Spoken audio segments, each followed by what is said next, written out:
باقی جو بھی ہے وہ سب تمہارا ہے کہ اولاد کی محبت دل میں جاگ رہی ہے، بیٹا چلنے دوڑنے بھاگنے جیسے ہو گیا ہے، تو پھر کیا ہوتا ہے؟ جھلمل جھلمل خواب دکھایا جاتا ہے کہ خلیل حق اپنے بیٹے کو قربان کر رہے ہیں۔ جو قربانی اس وقت چل رہا ہے ماحول، خلیل حق اپنے بیٹے کو، غالباً 3 دن مسلسل یہ خواب آیا۔ جب یہ خواب آیا تو پھر آپ نے صاحبزادہ صاحب سے مشورہ کیا، بتایا کہ بیٹا میں نے ایسے خواب دیکھ رہا ہوں مسلسل 3 دن سے کہ میں تمہیں راہ خدا میں قربان کر رہا ہوں۔ اللہ غنی، کہنے والے کہہ جاتے ہیں یہ فیضان نظر تھا یا کہ مکتب کی کرامت تھی، یہ فیضان نظر تھا یا کہ مکتب کی کرامت تھی، سکھائی کس نے اسماعیل کو آداب فرزندی۔ فرزندی کے بھی آداب ہیں، دن رکھیے گا، فرزندی کے بھی آداب ہیں۔ کسی اسکول، کسی کالج، کسی یونیورسٹی، کسی سسٹم میں نہیں گئے، باپ نے خواب سنایا، بیٹا تیار ہو گیا۔ کیا تھا یہ فیضان نظر تھا، یہ فیضان نظر تھا یا کہ مکتب کی کرامت تھی، سکھائی کس نے اسماعیل کو آداب فرزندی۔ یہ فرزندی کے آداب اسماعیل کو باپ نے خواب سنایا، نبی اللہ نے خواب سنایا، اور پھر کیا ہوا؟ بیٹے کا بابا جان آپ وہ کر گزریے جو امر اللہ کی جانب اشارہ ہوا ہے، آپ مجھے صبر کرنے والوں میں دکھائیں گے۔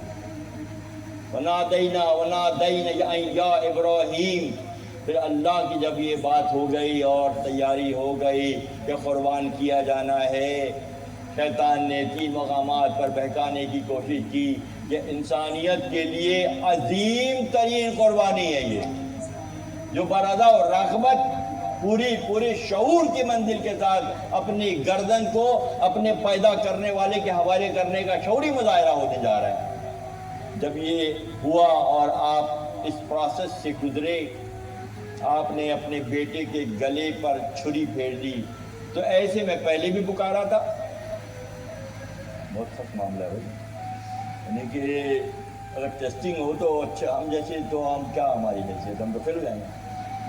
وہاں آخری تک ہے، وہاں آگ میں جا رہے ہیں تو وہاں یا نارکونی بردم و سلام علی ابراہیم کا میسیج آ رہا ہے، یہاں چھری چل گئی تو پھر میسیج آ رہا ہے، اللہ کیا میسیج کیا آ رہا ہے؟ وَنَادَيْنَاهُ أَن يَا إِبْرَاهِيمُ أَن يَا إِبْرَاهِيمُ، اللہ پکار رہا ہے، یا ابراہیم۔ اللہ اپنے بندے کو یا کے لقب سے پکار رہا ہے، دوستو ذہن میں رکھیے گا، اللہ اپنے بندے کو ندائی انداز میں پکار رہا ہے۔ لوگ کہتے ہیں ندا لگانا غلبہ ہے، ندا لگانا غلبہ ہے، ہاں تو اللہ نے ندا لگا رہا ہے۔ کیا ہے؟ فرماتے ہیں کہ وَنَادَيْنَاهُ أَن يَا إِبْرَاهِيمُ قَدْ صَدَّقْتَ رُؤْيَا، کیا آپ نے خواب کو سچ کر دکھایا، صدقت رؤیا، کیا آپ نے خواب تھا بھائی، توجہ ہو سکتی تھی، وہاں بھی ہو سکتا تھا، فرشتے کہتے یار بہت مشکل میں ہو مجھے بچاؤ، دعا کریں، نہیں، لیول دوستوں لیول دیکھیں، اسی لیول کی وجہ سے ہر شخص صلوات میں اپنے جو ہے ابراہیم کو یاد کر رہا ہے۔ اللہ نے پابند کر دیا ہے، نبی کے ذریعے پابند کر دیا ہے کہ دیکھو پہچانو ابراہیم کو۔ میرا مشورہ بھی ہے اور میرا خیال بھی ہے کہ اگر ہم ابھی سے لے کر اگلے قربانی تک ابراہیم سے تعلق کو شعوری طور پہ مضبوط کر لیں تو دنیا کی کوئی طاقت نہیں ہے جو آپ کو سرنگو کر سکے، کوئی دنیا میں طاقت نہیں ہے، کیونکہ خلیل سے جڑنا، حق سے جڑنا دائمی بقا کی منزل کی کیفیت کا نام ہے۔ وَنَادَيْنَاهُ أَن يَا إِبْرَاهِيمُ قَدْ صَدَّقْتَ رُؤْيَا إِنَّ كَذَلِكَ نَجْزِي الْمُحْسِنِينَ إِنَّ هَذَا لَهُ الْبَلَاءُ الْمُبِينُ۔ اللہ غنی، کتنا بڑی کھلا امتحان آیا تھا ابراہیم پر، کتنا بڑا امتحان آیا تھا۔ پہلے اولاد ہو نہیں رہی تھی، ہوئی تو یہ اشارہ آ گیا، اس کے لیے ابراہیم جو ہے تیار تھے۔ وَفَدَيْنَاهُ بِذِبْحٍ عَظِيمٍ وَتَرَكْنَا عَلَيْهِ فِي الْآخِرِينَ سَلَامًا عَلَىٰ إِبْرَاهِيمَ۔ فدا ہو میری روح اس جملے پر، اللہ کے اس جملے پر ہماری روحیں فدا ہو جائیں تو عالم لطیف کی اعلیٰ ترین منزل پر پہنچ جائیں گی۔ میرا ایمان ہے یہ کہ اللہ سلامتی بھیج رہا ہے ابراہیم پر، سلامًا علی ابراہیم کذالک نجزی المحسنین انہ من عبادہ المؤمنین۔ تو مومنان شان دو جاگے گی، جب جاگے گی جب یہ اینگل سامنے آئے گا۔ اس کے بغیر ہزاروں سال گزر جائیں اللہ کو فرق نہیں پڑے گا۔ کیسی کیسی ابتلائیں، کیسی کیسی آزمائشیں جو ابراہیم علیہ السلام پر آئیں، اور اللہ نے پھر اس کے بعد کن فضیلتوں سے بارامان کیا، یہ حیران کن بات ہے۔ اسی طرح ایک جگہ اور فرمایا کہ جب ابتلا آزمائش سے گزرے تو فرمایا کہ ہم تمہیں لوگوں کا انعام بنائیں، انی جائلو للناس اماما، ہم تمہیں لوگوں کا امام بنائیں گے۔ نبوت تو پہلے بائی برتھ تھی، نبوت کے زمانے میں پیدا ہوئے تو نبوت کے منزل میں پیدا ہوئے۔ انی جائلو للناس اماما، ہم تمہیں لوگوں کا امام بنائیں گے۔ پھر یہ کیا ہے؟ کیونکہ آپ کی نسل سے امامت کو تا قیام قیامت تک کے لیے اللہ نے جاری کیا۔ آپ کے جنرک کوڈ میں، آپ کی جینیاتی ورثے میں اللہ نے اتنے امتحان و ابتلاؤں کے بعد اللہ نے کیا وعدہ کیا؟ اللہ نے وعدہ کیا کہ میں آپ کو لوگوں کا امام بناؤں گا۔ فوراً پوچھا وَمِن ذُرِّيَّتِي، اور میری ذریت لا يَنَالُ عَهْدِ الظَّالِمِينَ، اللہ کا وعدہ ظالموں کے لیے نہیں ہے۔ ابراہیم کو بھی اللہ نے رعایت نہیں دی کہ ظالموں میں سے کوئی جو ہے امام بنے گا۔ ہاں جو امام بنے گا وہ جینیاتی طور پر، موروثی طور پر خلیل حق کے جین سے ہوگا اور تا قیام قیامت تک کے لیے ہوگا۔ وَفَدَيْنَاهُ بِذِبْحٍ عَظِيمٍ وَتَرَكْنَا عَلَيْهِ فِي الْآخِرِينَ۔ یہ جملہ تشنا طلب اس لیے ہے کہ اللہ نے فرمایا جب مینڈھا آ گیا اور مینڈھا قربان ہو گیا تو اللہ کی جانب سے اشارہ آیا وَفَدَيْنَاهُ بِذِبْحٍ عَظِيمٍ وَتَرَكْنَا عَلَيْهِ فِي الْآخِرِينَ۔ بہت ساتھ رہیے میرے۔ تو عرفا یہ کہتے ہیں کہ مینڈھا جو چار چوپایا ہے، چار پیر کا جانور ہے، چاہے وہ جنت ہی سے آئے چوپایا ہے، تو چوپایا ذبح عظیم نہیں ہو سکتا۔ ایک ادنا مخلوق، ابھی کہیں میں جگہ موقع ملا سننے کا، حضرت جی فرما رہے تھے کہ جتنا اچھا صحت مند جانور ہوگا وہ دراصل پل صراط پہ سے ہمیں گزار کے لے کے جائے گا۔ میں نے کہی تو زبردست بات ہوئی۔ یہ جو قربانیاں اس وقت ہو رہی ہیں بچڑوں کی، بچیاؤں کی اور مینڈوں کی اور بکروں کی، تو وہ تمہیں گزارے گا پل صراط سے۔ اس سے بیٹھ کے لوگ پل صراط پار کریں گے۔ ٹھیک ہے کیا کہہ سکتے ہیں، کہہ رہے ہیں حضرت جی تم سن دیتے ہیں۔ یعنی کہ مومنانہ شان یہ ہے کہ خود مومن جب پل صراط سے گزریں گے تو جہنم کی آگ جو نیچے بھڑک رہی ہوگی وہ کہے گی کہ اے مومنو جلدی جلدی گزرو، تمہارے نور کی وجہ سے میری آگ ٹھنڈی ہو رہی ہے۔ جن میں نورانی کیفیت پیدا ہو جائے گی پھر وہ بچڑوں اور بیلوں پہ بیٹھ کے نہیں جائیں گے، وہ نور ہی گزر جائے گا آگ پہ سے اور آگ مجھے نقصان نہیں پہنچا پائے گی۔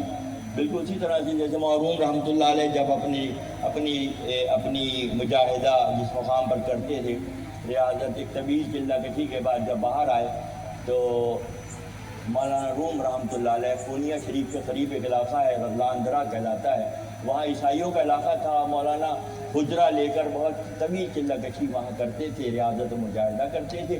ایک مرتبہ لگا کے باہر آئے تو ایک راہب سامنے آ کے کھڑا ہو گیا کہ تمہارا قرآن ہم نے بڑے غور سے پڑھا ہے، اس میں یہ لکھا ہوا ہے کہ ہر ذی نفس کو پل صراط پہ سے گزرنا ہے، تو تم بھی گزرو گے اور ہم بھی گزریں گے، فرق کیا ہے؟ مولانا نے کچھ کلام نہیں کیا، اسے اشارہ کیا میرے ساتھ آؤ۔ گئے تو قریب ایک نان بھائی کا روٹیوں کا تندور تھا، مولانا وہاں گئے، اشارہ کیا اپنی قمیض نکالو۔ اس نے قمیض نکالی، آپ نے اپنے اوور کوٹ کے اندر اس کی قمیض کو رکھ دیا اور تندور میں ڈال دیا۔ جب تھوڑی دیر کے بعد نکالا گیا تو اوور کوٹ پہلے سے زیادہ اجلا صاف ہو رہا تھا اور جیب میں رکھی ہوئی قمیض جل کے راکھ ہو گئی۔ اوور کوٹ تو اجلا ہو گیا مگر وہ قمیض جو تھی اس راہب کی تو وہ جل کے سیاہ ہو گئی۔ تو مولانا نے فرمایا کہ ہم گزریں گے تو ایسے گزریں گے اور تم گزرو گے تو ایسے گزرو گے۔ اسی وقت قدموں میں گر گیا اور اسلام کی وحدانیت، اللہ کی وحدانیت اور مومنہ شان کی فضیلت جب نمایاں کیا تو اچھے اچھے جھک جاتے ہیں، اچھے اچھے سمجھ جاتے ہیں۔ وَفَدَيْنَاهُ بِذِبْحٍ عَظِيمٍ وَتَرَكْنَا عَلَيْهِ فِي الْآخِرِينَ سَلَامًا عَلَىٰ إِبْرَاهِيمَ۔ اللہ غنی اللہ، یہ الفاظ ایسے ہیں دوستوں کہ بس یہیں پہ سلسلہ حیات منقطع ہو جائے تو کوئی حرج نہیں، انتہا کی بات۔ اللہ کی جانتے ہیں انتہا کی بات ہے اپنے دوست کے اعزاز میں، کون سمجھے گا اس راز کو؟ وَفَدَيْنَاهُ بِذِبْحٍ عَظِيمٍ۔ تو میں بات کر رہا تھا کہ چوپایا ادنا مخلوق کبھی ذبح عظیم قرار نہیں دیا جا سکتا۔ چوپایا چار پیر کا مینڈھا ذبح عظیم قربانی نہیں ہو سکتی۔ پھر کیا ہے؟ پھر کیا ہے؟ شرح کیا ہے؟ دلیل کیا ہے؟ ہاتھو برہانکم ان کنتم صادقین، لاؤ دلیل اگر تم سچے ہو۔ تو ذبح عظیم ایک مینڈھا نہیں ہو سکتا۔ وَتَرَكْنَا عَلَيْهِ فِي الْآخِرِينَ، بعد والوں کے لیے اٹھا کے رکھا جو گیا ہے وہ کیا ہے؟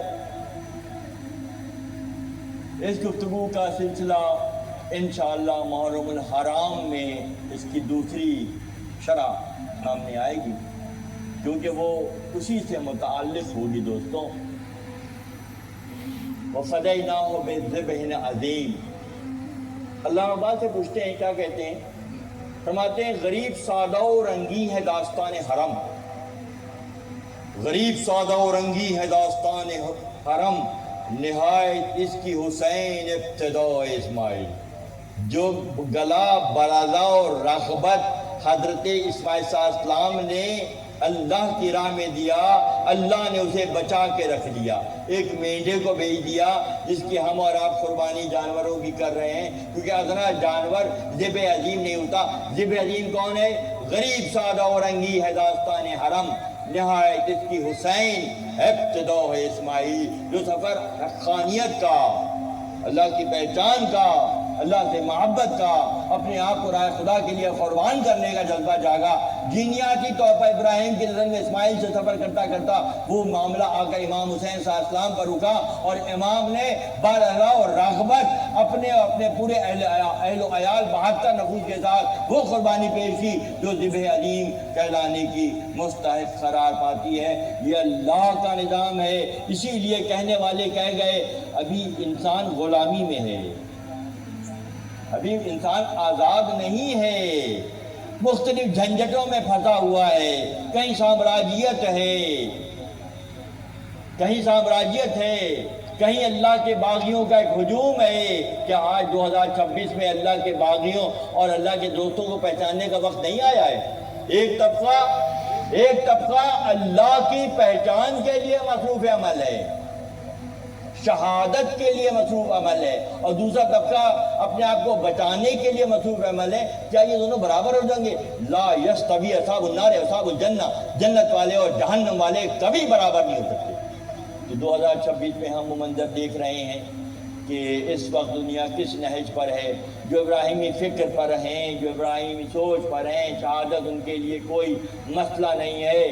موت کو سمجھے ہے غافل، اختتام زندگی ہے یہ شام زندگی، ہے یہ شام زندگی، صبح دوام زندگی۔ ایک ڈپارٹمنٹ مکمل اور دوسرا شروع ہوتا ہے۔ جو اس بات کو جانتے ہیں وہ جانتے ہیں۔ اب بات آ گئی کہ ذبح عظیم جو ہے وہ مینڈھا نہیں ہو سکتا۔ امام علی مقام امام حسین صلی اللہ علیہ وسلم کی ذات مبارک پر انتہا کی منزل اللہ نے انسانوں کو دکھائی۔ اسی لیے کسی عارف نے کہا ذرا انسان کو آزاد تو ہو لینے دو۔ ابھی ہر قومیں مختلف غلامیوں میں بندھی ہوئی ہیں، ذرا انسان کو آزاد تو ہو لینے دو۔ ہر قوم پکارے گی ہمارے ہیں حسین۔ کیا یہ گلگلہ اٹھنے نہیں لگا ہے؟ اس وقت یہ اٹھ نہیں گیا گلگلہ؟ لوگ نہیں پہچان رہے کہ حق کس طرف ہے۔ ایک 80-86 سال کا بوڑھا کیسے کھڑا ہوا ہے، اور جو دنیا طلبی بچوں کے گوشت کھاتے ہیں، ان کے خون پیتے ہیں، جعفری آپسی ان کی کہانیوں سے بھری ہوئی ہے، وہ ایک طرف ہیں، اور ایک اللہ کے دوست ایک طرف ہیں۔ ہمیں اور آپ کو سوچنا ہے کہ ہم کس طرف ہیں، ہم کس طرف ہیں، ہم کس کے لیے، کس کے پروردہ ہیں، کس کے لیے کام کر رہے ہیں، کس کے لیے ہمارے پیٹ میں مڑ اٹھ رہا ہے، اللہ کے دوستوں کے لیے یا اللہ کے باغیوں کے لیے؟ ایک بات۔ دوسری بات یہ کہ مینڈھا آیا تھا عالم لطیف سے جنت کے۔ اب قربانی جو ہے میرے دوستوں، میں اکثر یہ پیغام اپنے احباب کو دیتا ہوں، واپس لانے سلسلہ مولویہ کو، کہ قربانی مینڈے کی ہو تو افضل ترین۔ یہ بعد میں انڈین کلچر اور انڈین، ہم چونکہ ہم انڈین ہیں بیسیکلی، اس خطے میں رہتے ہیں، تو ہمارے یہاں بچیا اور بیل اور تمام سلسلے چل پڑے۔ ٹھیک ہے، گنجائش تو ہے، مگر کیا یہ انداز قربانی ابراہیمی فکر پر ہے؟ بہت اہم سوال ہے۔ ابراہیمی فکر پر ہے، آپ نے بیٹا قربان کیا تھا، ہم بیل قربان کر رہے ہیں، کیا یہ وہی فکر ہے؟